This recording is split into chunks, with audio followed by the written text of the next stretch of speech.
Hey everybody, welcome back to the Tales of the Pod podcast. My name is Michaela, I'm your host. And I'm your co-host, Nick. How's it going, guys? So this week we are going to give a movie review on the recent horror movie that just came out, Immaculate. Yep. We went to go see this last week in theaters, and we're going to give our opinion on it, if it's worth going to see, give a little plot, and definitely going to have some spoilers in here, so if you haven't seen it, I suggest going to see it. Yes, yeah, definitely. I don't know about anybody else, but I was definitely shocked to see Sydney Sweeney in Yeah, this role. it's definitely a little different for her, I guess. Definitely different, but I'm hoping she kind of stays in this genre because she does really, really well in this movie. Yeah. Well, she was in that one thriller too. Yeah, that with we the watched. neighbors. It was like The Neighbor or something like that. That was pretty good. And she did good in that too. Yeah, a little fun fact, I guess this movie was initially going to be produced in like 2013, and she auditioned for the main role, same as now. Mm-hmm. And funding fell through, or the production company didn't want to do it anymore, or something like that. So now that she has money, 10 years later in 2024, she's like, I'm going to fund this movie myself and we're going to make it. Right, essentially, yeah. So she basically bought the rights to it, and she didn't produce it or anything, but she bought the rights to it, and she's like, we're going to make this movie now, because she must have really wanted to get in this genre. Portray this nun, which, that's pretty cool. I didn't know that she did all that. And I'll give her respect for it, like, trying to dive into a genre that, I know Sydney Sweeney best from Euphoria, I would say. Right, same here. I know she's done, like, some rom-coms lately. I think she's done, like, comedies, but nothing in this genre at all. At nothing, least like, in this serious. caliber. Yeah.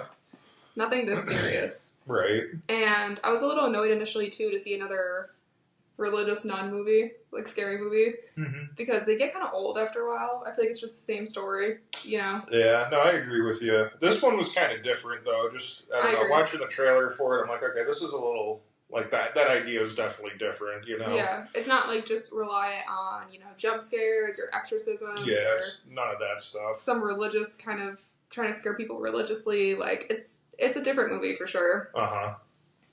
So Immaculate is a 2024 American psychological horror film, and it stars Sydney Sweeney, who plays Sister Cecilia. Yeah.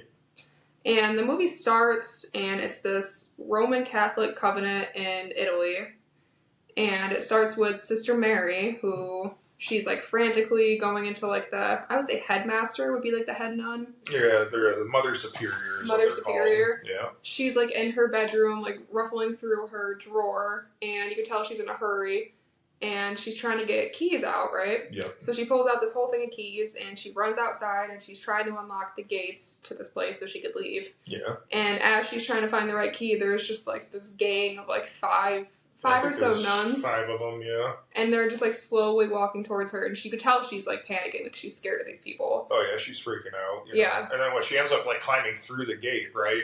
She almost gets away, and then they, like, oh, man, right off the bat, you get a wicked, they break her leg or arm? They broke her leg, I think. I think they grabbed her ankle. Her leg was, like, over the gate, and they just, like, stomped on her leg, and it just completely, like, folded over. And you're like, oh, man. Yep. Right off the bat, you get to look at that in the movie. Yep, and then it shows her, and she wakes up in a coffin, and she's basically been buried alive from that point. And then it cuts to present day, which is Sydney Sweeney, or Sister Cecilia. Yeah, she's at a train station in Italy. She's at a train station in Italy, and you can see she's got this book, or it's like Italian for beginners or something, so she obviously doesn't speak Italian. Right. And she's dressed in, like, the full nun outfit, and she's on her way to this covenant as well. Yeah. Obviously, she doesn't know the events that just took place. Sure. And they reached out to her, right? Yeah, what's his name? Father, what did I say? Father... Tedusky? Father, like, Taducci Taducci is, like, the main, like, father or priest at this place. Mm-hmm. And he reached out to Sydney Sweeney specifically because she was at a covenant in, like, Michigan in the U.S. Yes. Or, like, was going to be in one or something and got shut down. Yeah, it, like, lost funding or something. Yeah. But she said that she was destined to be a nun because when she was younger, she had, like, a near-death experience.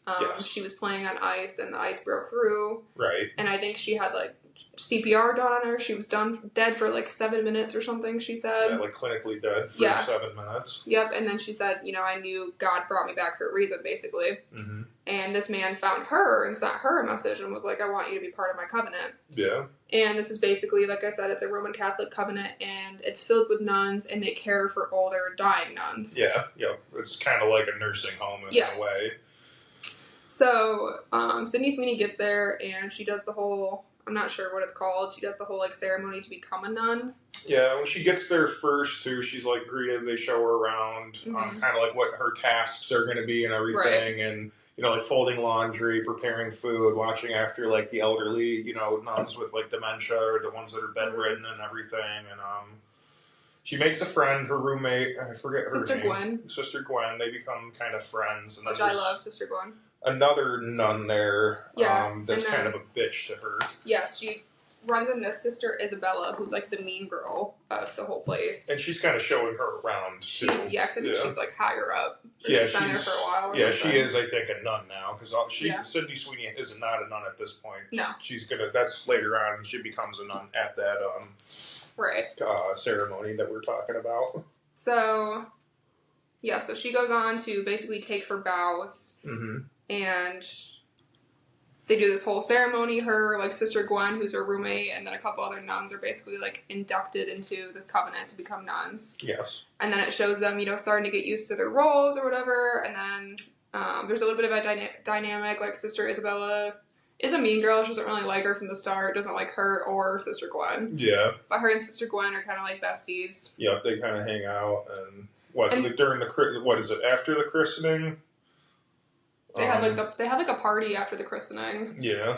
And Father Taducci or whatever basically tells her, you know, I found you after I like saw the stories of you in the newspaper with a near-death experience or whatever. And she's telling him about it, how she thought, you know, God saved me for a reason. Like, I knew I was bound to be something. I hope I am something. Like, I hope I can devote my life to God, essentially. Right. And it's a sweet scene. Like, Sister Cecilia, Sydney Sweeney in this movie is just a very sweet girl. Like, very innocent, sweet. Yeah, very sweet and innocent. Yes, yeah. For sure. Very sweet and innocent. Kind of naive, in a way.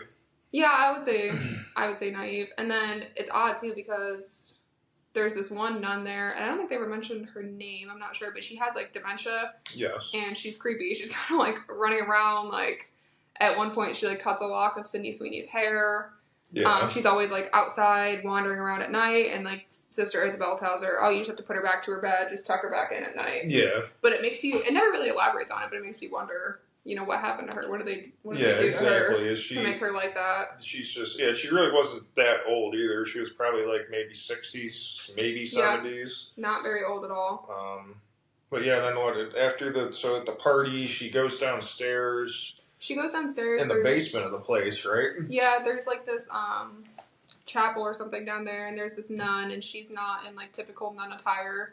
She's in like a red cloak with a black mask, and she's laying on the ground, and she's like crying hysterically. And Sydney Sweeney tries to, you know, ask her if she was okay, and then like the head nun kind of comes out of nowhere.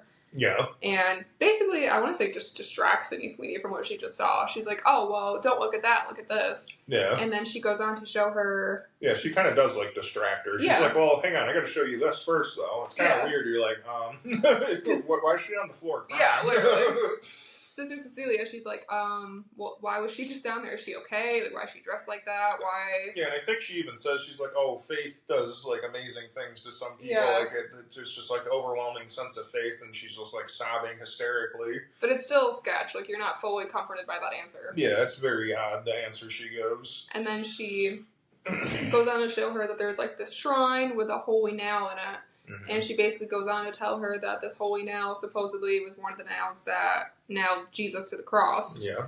So, of course, Sydney Sweeney's just, like, taken back, like, oh my god, you guys have this? Like... Yeah, I think maybe that's why, because then after that, she just kind of faints.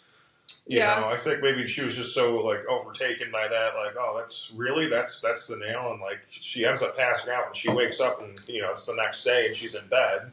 Yeah. And I think she kind of has, like, a nightmare, but I'm not really sure what the nightmare was. I think she sees, like, I don't know. She does have some kind of nightmare, though. There's a lot of warning signs here. Yeah. Like, the beginning of the movie kind of focuses on, like, weird imagery, jump scares, like a typical scary movie, I'd say. Then, like, the second half kind of goes balls to the wall. But at first, it's kind of just like, okay, something's not right here, essentially. So she did have that, it's important to note, she did have that spell where she passed out. Yes. For probably multiple hours. Yeah, and then wakes up and, you know, the next day and everything. And wakes up the next day. Her and her friend Gwen are in, like, the public bathroom, and they're taking a bath together. And Sydney Sweeney starts just getting, like, violently ill, throwing up everywhere.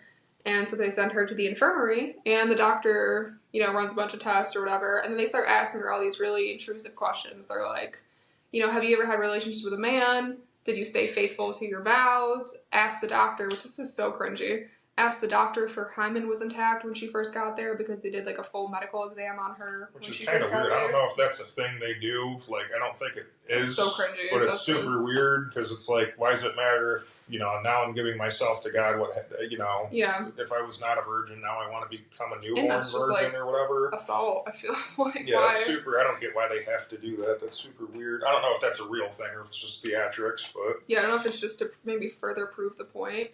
Sure. But then, essentially, Sydney Sweeney doesn't really understand Italian, so she's like, what's going on? Like, why am I sick like this? What are you guys all saying? And there's a bunch of people in the room now, like the headmaster's in the room, the father's in the room, the doctor's in the room, everybody's in there, and they're all talking, and she's like, what's happening? What's happening? And the doctor whips out, an ultrasound machine and shows her that she basically has a child inside of her. Mm-hmm. And she's like, I'm a virgin, I've never had relations with a man, like, what is happening? Like, she's in shock, and then they're all like smiling creepily at her. Yeah, there's like a bishop there too, or like a cardinal also at the convent. Someone high up. Yeah, like high up in the church, and he's like basically gave the okay, saying it's like an immaculate conception. So like, she's like at this point now, she's like treated like a queen, like Mary. Like Mary would be essentially. Yeah, because at first you're like, oh shit, she's gonna get kicked out. Like she did something before coming in, and now it's showing. That's what I thought at least. I thought maybe she had a boyfriend or something before, and now she's pregnant. I didn't think twice about it really. Right. I was just like, they're gonna kick her out. So they start immediately as soon as they say the ultrasound. They're like, it's immaculate. Like it's the next coming of Christ essentially. Yeah. And she's just like doesn't really know any better. She's like, okay, like I learned from my childhood that I was saved for something. Maybe this is my purpose. And that's what kind of the father to Ducey is kind of reiterating to her like the whole time is like, you've been chosen for this. This is your purpose. This is why God saved you. And just she's buying into it. Yeah, she's buying right into it. And at this point, nothing really bizarre has happened. I mean, that's obviously super bizarre, but there's nothing like really that's like raising any questions. No, I mean, you kind of almost like at that point, you almost forget about the beginning scene because like so much other stuff has happened. You kind of forget why that nun was running away to begin with. You're so focused on like Sydney Sweeney and like how she got pregnant and how they're letting her live here, and because that's just a huge no-no. Right. And then there's a scene where she's like walking through the dining hall. And they all stand up to look at her, and once she sits down, they all sit down. So she's basically being treated like royalty, and they're telling her, you're free from your chores, don't worry about work, like, just eat and keep the baby healthy. Yeah, exactly. Her friend, Sister Gwen, kind of looks at her and was like, how long do they start calling you Mary? Like, she immediately calls bullshit. Yeah, she sees right through it, too, and so does, well, no, I guess she doesn't really see, I mean, she, I think, knows what's going on, but that Sister Isabel, So, then then Sydney Sweeney, there's a scene where she's, like, taking a bath, and Sister Isabel comes out of nowhere and starts choking her and almost pretty much kills her. Yeah. And had some other nuns had it come into that moment, she probably would have died. Yeah, like, she's, like, full-on drowning her, like, holding her head underwater. You think she's gonna kill her, like, I mean, her head's under the water for a long time. For a long time, Finally, they pull her off, and she's, shouting, she says, something. Basically, it should have been me, they can try again with me, it should be me. And at the time, Sister Cecilia's like, what? Like, what the hell? What do you mean it should be me? Yeah. And she tries to ask, the father about this, and of course he's like, oh, she has some mental health issues, don't worry about her, like, you won't have to worry about her anymore. Her mind's been slipping or something like that. And this girl, let alone, this girl's, like, maybe 35 at the most. Like, she's not, like, anywhere. Her mind is not slipping. Yeah, it's not slipping. It's not some, like, late schizophrenia either. And while this is happening, Cecilia's, her belly's getting bigger and bigger, and she starts having some weird symptoms. Like, she throws up at one point, and one of her teeth falls out. Yeah. And she keeps requesting to be taken to an actual hospital, because who the hell, like, who knows if this guy is even a doctor at the Covenant? Like, they don't even speak the same language. Like, who knows what he's saying? Like, she deserves to see a doctor. No, I definitely agree. I mean, I think she should definitely be seeing somebody other than this guy, Get some actual prenatal care. Yeah, and then And then Isabel, the sister we just talked about, that said, it should have been me, whatever. We don't see her again until she's walking across the top of the roof of the building. Yeah. And she jumps. Yeah. And everybody's like, what? And it basically just fits the whole narrative again that her mind was slipping, that the father was trying to push. And they filmed it in a kind of neat way, too, because it wasn't, like, focused on her. Like, it was just she was, like, walking, and then all of a sudden, like, in, like, the blurred peripheral of the camera, you can see her, like, this girl walking on the roof, and then it's, like, she just walks right off the roof, essentially. It's, like, And then somebody moves, like, her hair out of the way and sees that it's Sister Isabel, and they're... Yeah, but she's, like, mangled, though. Like, oh, yeah. Like, somebody did something to her before. Yeah, like, not just from fall. I mean, it's not that high of a building, maybe 40 feet to, I mean, that's her face was, like, just... Like, it almost looked like she had been burned. And it's just, you're watching it and you're like, okay, now something's up, because something's too coincidental. Like, somebody tried to say something odd to her and say, it should have been me, you can try again with me. Right. Making Sister Cecilia question things, and now she's dead. Like, what the hell's up with that? And not only that, it's kind of just brushed aside. Nobody investigates it, nobody mentions it again. Yeah, they kind of just... It's just brushed under the rug. Yeah, there's no, like, police investigation or anything like that. They just kind of bury her and then continue on call it a day. Continue on with it. That night, Cecilia notices behind a painting in her room of the Virgin Mary, another nun had inscribed Corinthians 11:14 on the wall. And I guess that's some kind of warning that something is wrong about the covenant. Let me Google what that is. Corinthians 11:14. Yeah, it was something that had to do with, like, even the devil can describe, like, hide himself as religious figures. It was something about the devil. Oh, yeah. Oh, it says... And no wonder, for Satan himself masquerades as an angel of light. Yes, yeah. So that's like, what that's the hell? Super creepy. Yeah, that's like that's very odd. Like, you're at a covenant, and that should not be there behind a picture of the Virgin, and it's the Virgin Mary too. So you're like, what is happening here? Yeah, so like you're kind of like, okay, there's something freaky going on. Yeah, there's something weird. So she's kind of like, she's getting like weird symptoms, and then what? Well, then because. When this all had happened, like when they did the ultrasound or whatever, and like you said, there was a bishop in their room or whatever, they had this file of hers with like her name on it, and they put it in this drawer, and they basically locked it and hid it away. She never got to see it, even though it was their own medical file. Yeah. So that night when she sees that, she's like, something's wrong here. Right. So she basically tries to go downstairs to break into this drawer to get her own file. Yes. And she sees all this information about that accident of hers when she was a child, all this information about her childhood, which basically... They were watching her. They watched her basically ever since that accident, which is so creepy. Yeah, that's super weird because I mean she's probably 30-something years old, and this happened when she was like 10 or something. She had this accident for 20 years. They've been watching her. All these like newspaper clippings, and I mean all the way in Italy, and they're watching her. I know, it's Michigan. Super weird, man. It's super weird. Well, it makes you think too. Like maybe there's like they have like I mean it's the church. There's like fingers, or tentacles all throughout the world, So it is creepy. And maybe she was referred for innocent reasons. Maybe it was like, hey, like she is meant to do something because her life was saved. Yeah. And they just took advantage of it, Yeah, and at this point, like, she's definitely starting to be like, okay, there's something not right. And then, her friend Gwen is, like, really, like, kind of drilling it in her head, like, there's something wrong here, like, you need to go. There's a scene where they're, like, walking outside, and she basically is, like, yelling at her, like, you need to go see a doctor. When's the last time you saw a doctor? Like... Yeah. You need to be getting prenatal care, and then she starts yelling at, I think, one of the security guards or one of the priests and the father, and it's basically like, what happened to Isabella? She just killed herself and nobody talked about it. Yeah, exactly. She needs prenatal care. She's like 8 months pregnant. Yeah. And they basically just like carry her away like she's crazy, and we don't see her again until the same night when Cecilia is trying to go through the drawer to find her records. She hears a woman scream. Mm-hmm. So she goes outside, and there's like this barn outside, and she basically sees these hooded figures wearing the same outfit that woman was wearing in the beginning, with the red cloak and the black mask. The nun that was crying on the floor in the shrine area down in the basement. And they have Gwen like tied to a chair like this, and she's screaming, crying, let me go, I won't say anything, whatever. They proceed to cut out her tongue. Yeah, and she's watching this all happen, and she's, like, taken aback, she's, like, in hysterics, basically, and so... She turns around to run away. Yeah. And that old, demented nun is there. Yes, yeah. And she gives her, the hair back that she cut from her? Yeah. There's something weird. Doesn't make a lot of sense, yeah. She gives her the hair back, but it's, like, in the shape of a doll. Yeah. That she had made for Sydney Sweeney, and Sydney Sweeney's like, no, we need to go, we need to leave. And the elder basically starts to yell at her and says, nobody leaves this covenant. Nobody goes. Nobody leaves, exactly. So then the next day, she pulls actually a pretty smart stunt, Sister Cecilia. Mm-hmm. She takes the chicken from outside and puts it inside of her and puts the blood all over her, so it looks like she's miscarrying. Yes. And she's screaming and holding her belly. And so the nun comes in, the doctor comes in, and she's like, no, I need a real doctor, I want a real hospital, like, something's wrong. Yeah. And...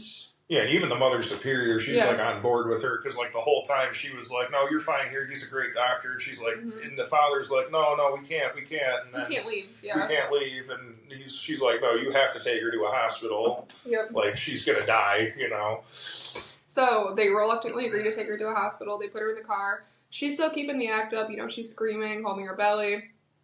Well, the nun's like, which is just really cringy, taking all of her disturbing bloody sheets and, like, putting her face in them. Yeah. And crying, and you're like, what the hell? Yeah, it's super weird. Like, I was like, what the even if this was, like, the second coming, that's so weird to do. Like, there's some scenes in movies like that where I just have to look away. I know, They're usually not. Looked away. You're like, and I'm like, oh, man, this is nasty. When I look away, it's usually not scary scenes. It's usually just, like, cringy like that. Like, I can't with that. Yeah, I can't do it with, like, breaking bones. Like, I can watch somebody get, like, disemboweled, like, all day long, but breaking bones, I cannot. Just, like, bodily stuff like that, I can't. Ugh. Yeah, that was gross. I had to look away for a second. That was gross.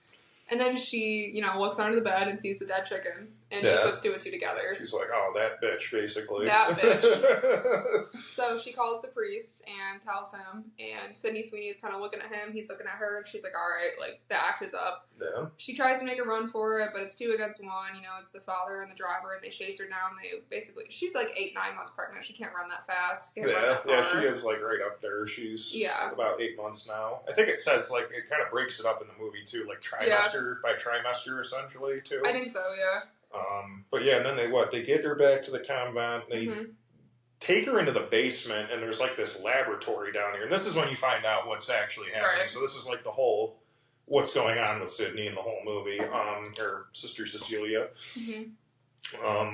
Basically, they think that nail, they were able to get DNA off that nail, and what they're doing with these women at this convent are basically like a science experiment. They're genetically, like, inseminating them with this DNA to birth Jesus again.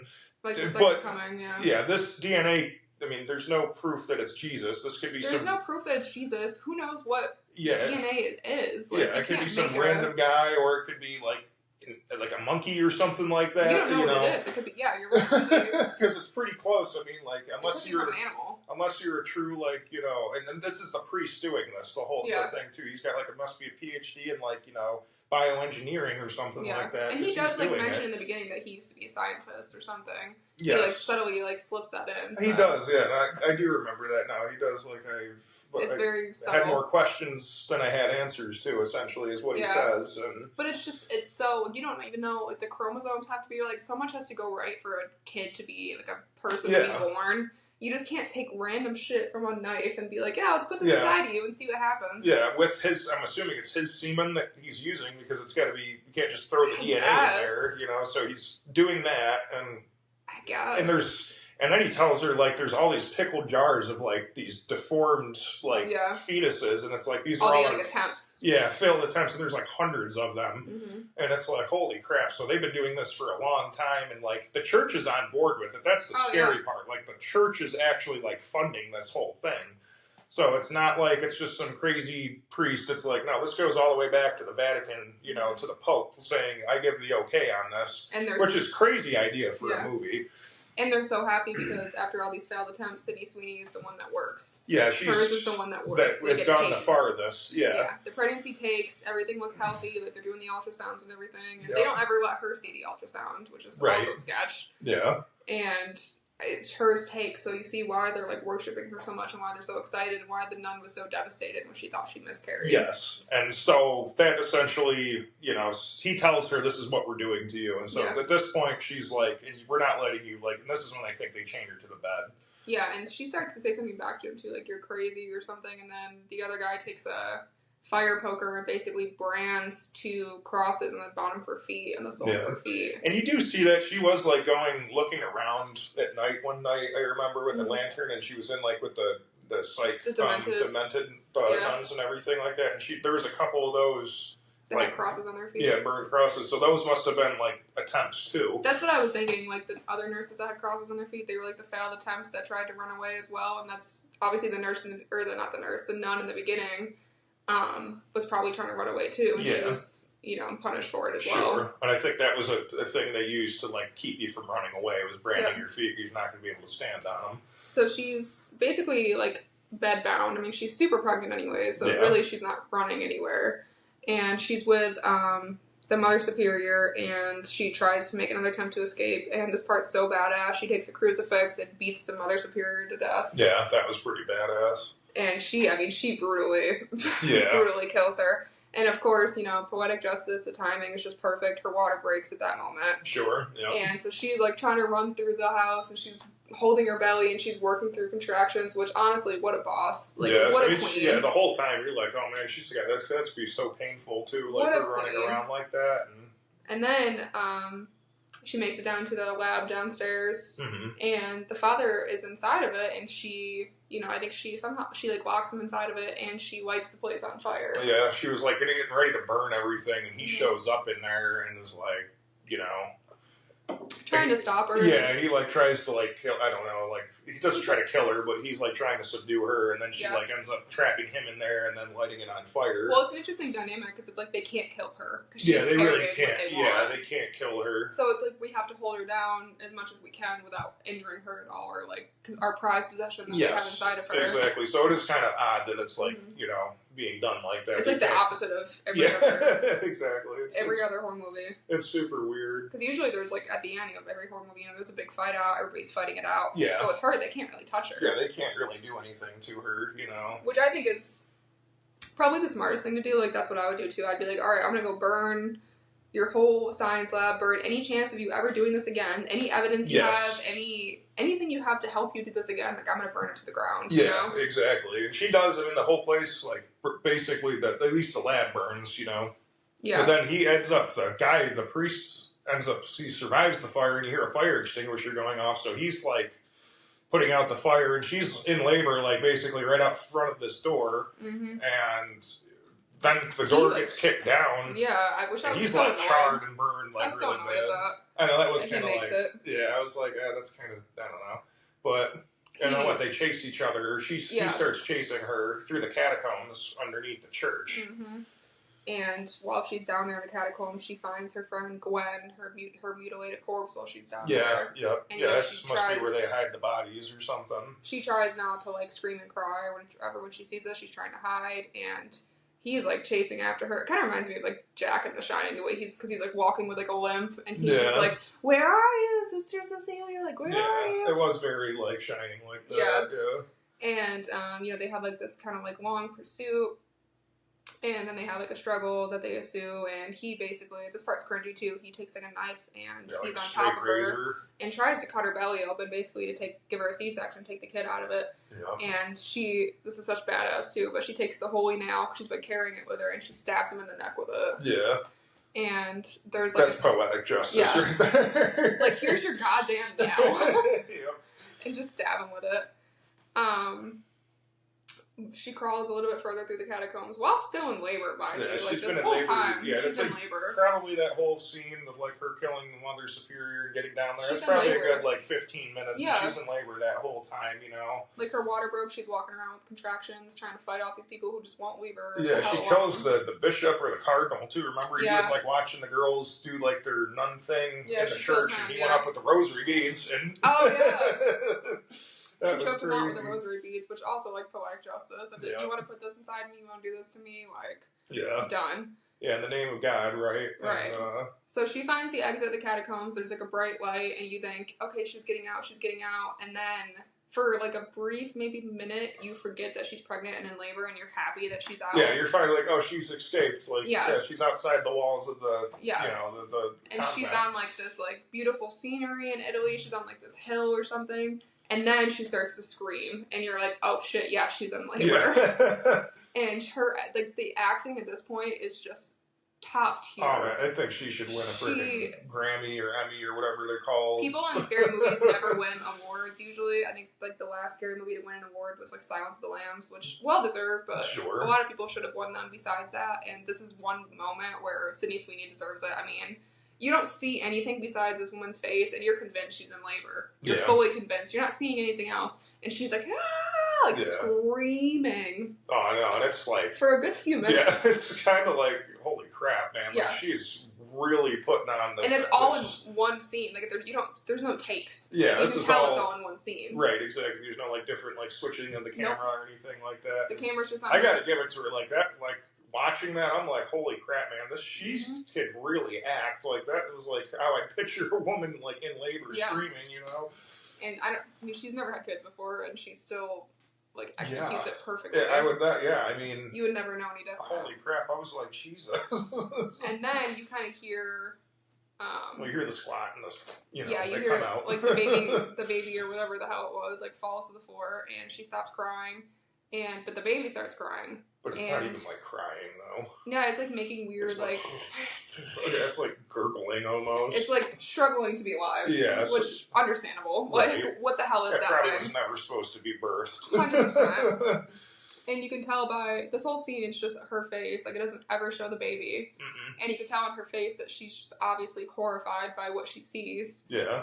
And at this baby. And she takes a rock and basically beats it to death, and the movie ends. Yep. And you're just left being so like, what the hell was that? I know. And I wish they did kind of show it just to see what it looked like. Just to be like, because it would like...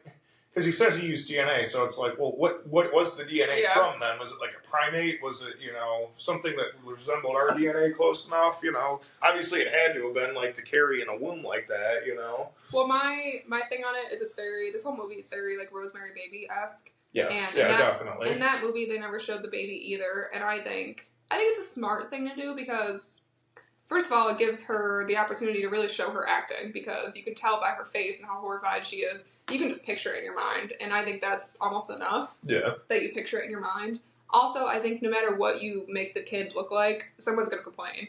Yeah, someone's going to be like, that's not realistic. That looks too monstery. That's too whatever. So I think your own imagination, like leaving it open to the viewer to interpret whatever they want it to be, is almost scarier. More effective. No, definitely. So I really appreciate that, and they definitely took a page out of Rosemary's book for that, for sure. Rosemary with the whole movie, really. Right. And, like, the acting. Yeah, very, very good acting by her. I definitely thought she did a top-notch job on that last I saw scene. some... That's freaking crazy. I saw a TikTok with her, and they were asking her, like, who her favorite Scream Queen is. And she said Mia Goth and Pearl, which, if anybody's seen Mia Goth and Pearl, there's a scene just like that where it's a good... 5 minutes and the camera's just on Mia Goth. It's the ending and she's looking at the camera and she's crying and she's smiling. You can just like tell all the pain in her eyes and the camera never moves. Like that's acting there. Yeah, no, that's acting. That's acting. So I can definitely see, as soon as I saw it, I was like, that definitely reminds me of Pearl, Mia Goth, and when I saw that interview, I was like, well, that makes sense that she pulled information and inspiration from that. Oh, for sure. Because that definitely seems, it's just you and the camera, and you're all the audience has. Like, nothing else is happening in the background. Like, right. You have to provide all exactly. all the context with just your face. And she definitely did deliver. So this movie got mixed critic reactions, which I don't know why. Well, I feel like it probably pissed off a lot of Christian people. Well, yeah, there was... And I mean, that's the main population of the world, so...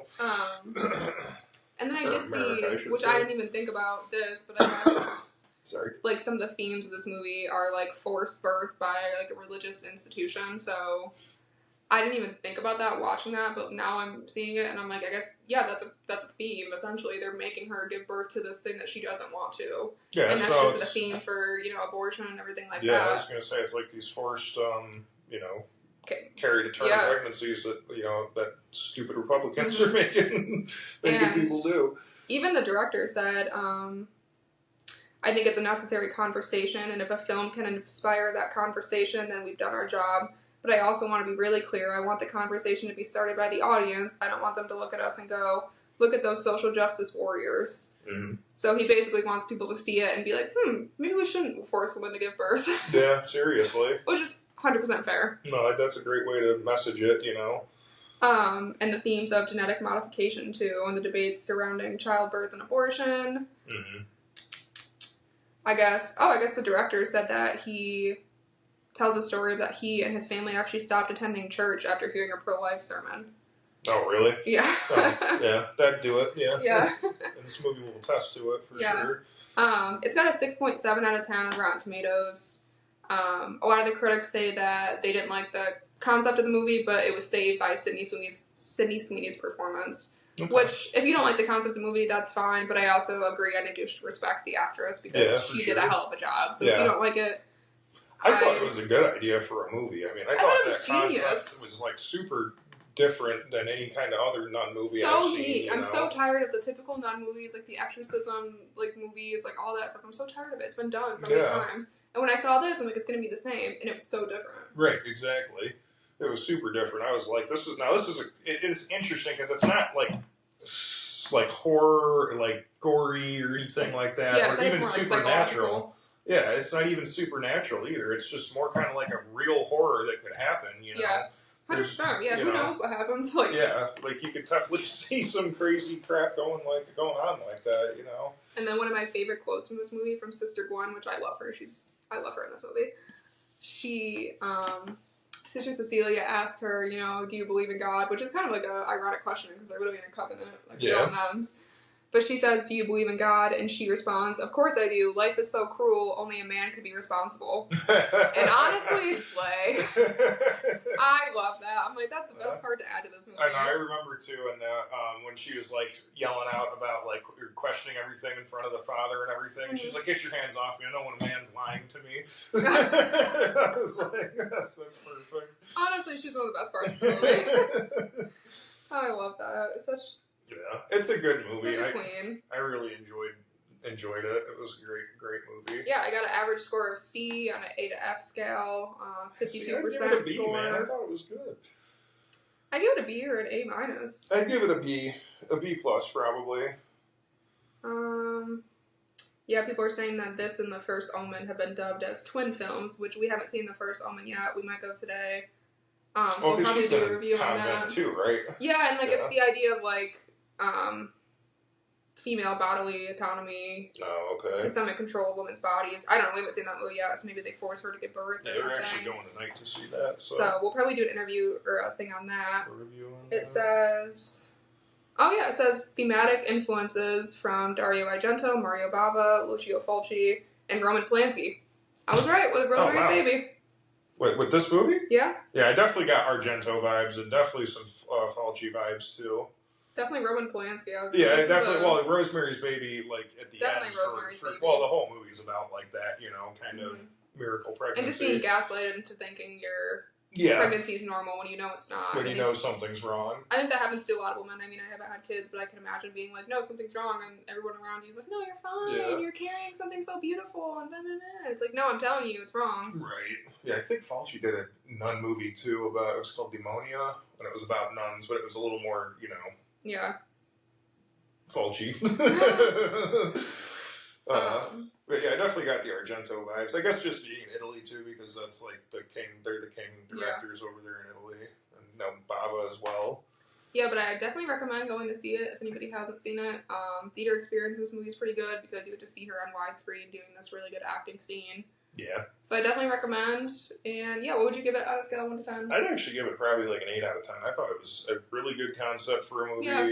It didn't leave like a lot of loose ends or anything like that or questions, and I just thought it was filmed very nicely, and she did an amazing job acting. Like, I was kind of skeptical about her being in a role like this, but man, at the end, like, throughout the whole movie, like, honestly, she was like selling me little by little, but then at the end, I'm like, holy crap, she is freaking phenomenal actress, man. Holy crap, I have never seen like something like that on camera before, you know. And I feel like she probably wasn't given really the opportunity to be that good of an actress. I mean, the role she was given in Euphoria was just kind of like the slutty best friend. Like, she wasn't really given the opportunity to be a good actress, you know? This is probably her first time when she was given an opportunity to take like a challenging role and actually show her range. Right. And she did not disappoint. Yeah, definitely. Like, how diverse she can be, because I think in like a lot of the other movies, she's kind of is like portrayed as like the ditzy, the hot, big dumb blonde, you know?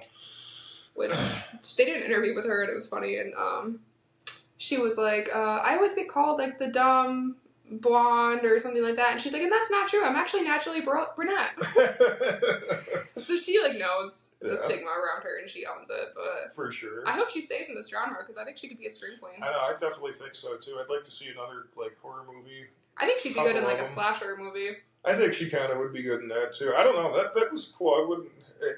I'd maybe stick to something like that, or like the psychological horror. Mm-hmm. She plays like a good nun too, because she has like that innocent whole persona. Like she's very, very innocent in the beginning. You would not think that she turns around and stabs a nun with a crucifix. Like she's very innocent. Right. But I mean, anybody gets pushed to that point. Oh you have this thing inside for your life, and you just told this thing's some DNA scraped off a nail that they put inside you. They'd be like, how dare you? Oh man, you can't make that stuff up, I tell you. So, yeah, we'll be back next week with a new episode, but until then...